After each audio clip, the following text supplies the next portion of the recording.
Well, Brodie, 3 days out, how is the eye? Is it recovering well? It looks a bit sore, but you're going to be okay.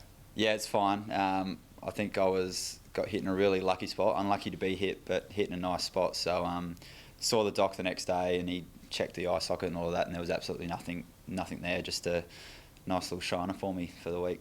At the time, obviously you would have been not able to see much. Were you thinking, oh God, this could be really bad? Not really. It sort of hit me, and I wasn't in any pain. There was no seeing stars or anything like that, and finished off the round, which I probably shouldn't because I played terribly anyway. But no, there was no concern around any injury or anything like that. So yeah, I just had to tick it off with the doc clearly because I walked in with a big shiner and off a weekend off. I had to make sure Nixie knew that it was on the golf course. There was no incident on the weekend. So, yeah.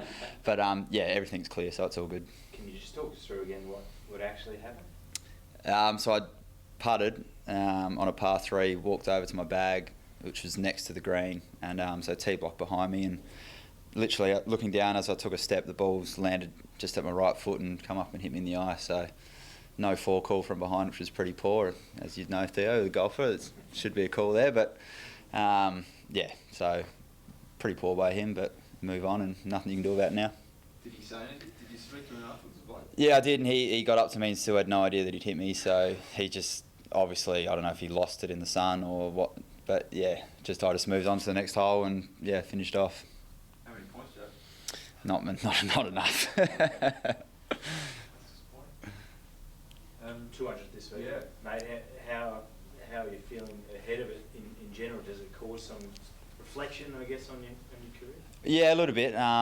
It's one I've been looking forward to, and a few videos today from some guys that I used to play with, so that was really nice. And I think as the week's gone on, I've started to realise how big it is and how much it means to me, and getting all the tickets for my family and friends that are going to be there, and some nice words from them as well around what 200, like how big they think it is.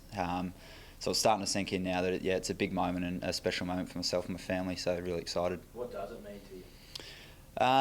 I think it's more around, as I said, my family and friends and the importance and how proud they are of me, and they're coming along as well. So I think all of that combined makes it really special, and to have guys at the club, Tex, Sloaney, Dave McKay, Talia, Radar and VB as coaches who are all in that 200 club here at the Crows, and just to be my name amongst their names shows how important it is, and they're obviously big names of the footy club, so to have my name amongst that group is pretty special. I know it's a cliche, but has it gone quick? I mean, the fact you're at 200 now? Yeah, a little bit. Your career always feels like it is a bit of a cliche. You walk through the doors and the older guys tell you it'll go in a blink of an eye, but yeah, it has gone very quickly, and hopefully I can add a few more to the tally and we can have some success in the next few years. But the old cliche of just taking one game at a time. But yeah, I just love to have a win on Sunday and celebrate it with family and friends. When you said former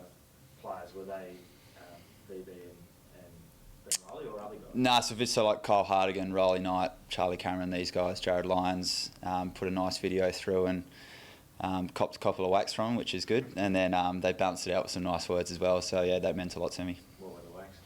Oh, just the old, uncontested handball receive stuff that always pops up.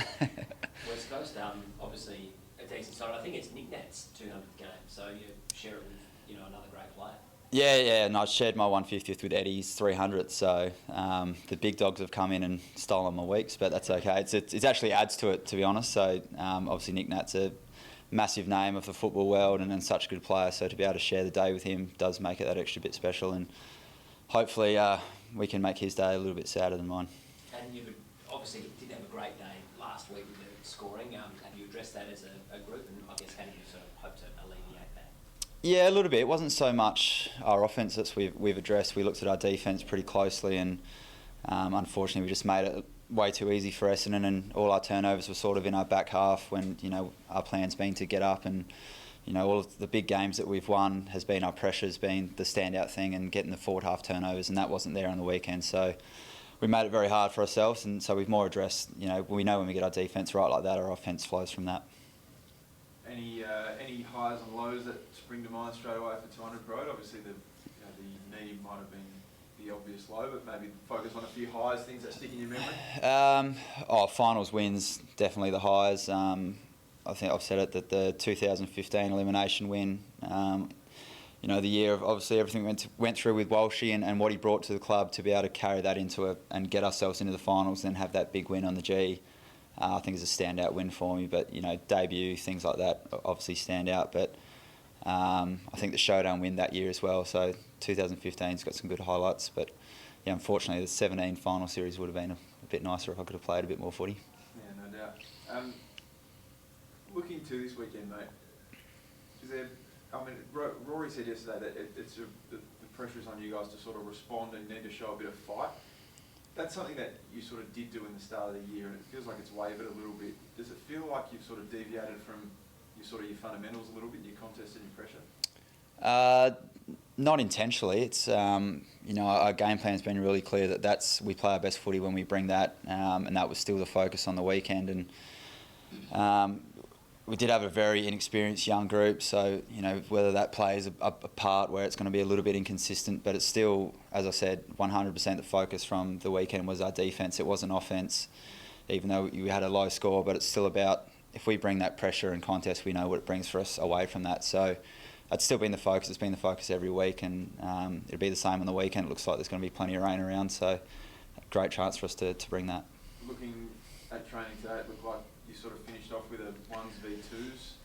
That sort of how you saw it. I mean, Tex, Fogarty and Lynchy all in the side that contained most of the AFL players. We're always told not to read into it, so you shouldn't read into it either. But we do a lot. We call it the look drill, which is a bit of match simulation, really. We put ourselves in different situations, and we sort of put out a team that is similar to what the weekend looks like. But as I said, you guys can't read into it. We're told not to. So it's obviously good for us to practice what we talked about from the game review, which is a lot of contests. So we were told to bring the mouth guards today, and there was some good contest drills. And Tex is all right, mate? He looked like he got through everything? Yeah, he's going well. So he trained Tuesday as well and looks really good, and looks like he'll be fit and ready to go. And Lynchy's played 2 games in the sample? Yeah, and been really good as well. So obviously, I don't know the side, but he's obviously put his hand up with 2 really strong games. What about Matty Crouch? Is he a chance to make his sample return this week? I believe we obviously just trained and I've just walked in, but I think if he was all good from today's session, then he's a chance to put his hand up, yeah. What about Frampton's? They played a defensive role at the end of last weekend. Is he a chance to potentially swing back there now that Tommy Dudo's out?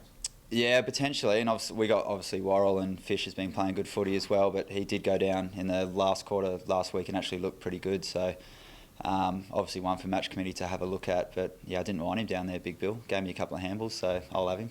Is it a bit of a kick in the backside for he was picked as a full forward or centre half forward to be swung back, and is it something to teach him a lesson, or how did you see the personnel thing on the day given Tommy went down? Yeah, it was, yeah. And obviously Muzz is really good in the air, so he went forward to try and bring the ball to ground up there. And we've done it a fair bit to swing teams around, and I guess with our inexperience as well, we can give guys a bit of a run at both ends and see how they go, and you can learn a lot from it. We saw Fog a couple of years ago went down back and learned a fair bit down there about forward craft as a defender. So I know it's things coaches have done in the past, and it's good to give these guys a number of roles and see how they go. And as I said, Bill was pretty good in the last quarter, so see how he goes.